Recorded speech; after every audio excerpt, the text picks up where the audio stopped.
Hanuman movie impact ఎంత ఉంది అంటానికి ఒక చిన్న ఎగ్జాంపుల్. అది కోఇన్సిడెన్సో తెలియదు, ఏమో తెలియదు, కానీ రోజు నేను హనుమంతుడి టెంపుల్కి వెళ్తాను. అలానే ఈరోజు కూడా వెళ్తే నేను అడగకుండానే ప్రొయాక్టివ్గా అక్కడ పంతులు గారు ఎగ్జాగరేట్ చేయట్లేదు, ఆయన చెప్పటం ఏంటంటే లాస్ట్ 4-5 డేస్ నుంచి కుర్రోళ్ళు ఎక్కువ వస్తున్నారండి, ఎందుకో తెలియట్లేదు అన్నారు. కోఇన్సిడెన్స్ అంటారా, తెలియదు నాకు.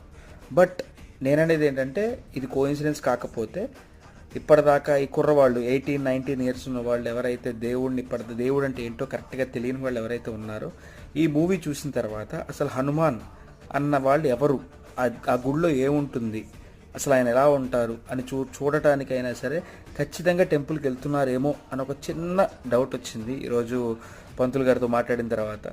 సో అది నిజంగా ఒక ఇంపాక్ట్ క్రియేట్ చేసి నిజంగానే ఆ మూవీ వల్లే అది ఏంటో తెలుసుకుందామని వస్తుంటే వెల్ అండ్ గుడ్.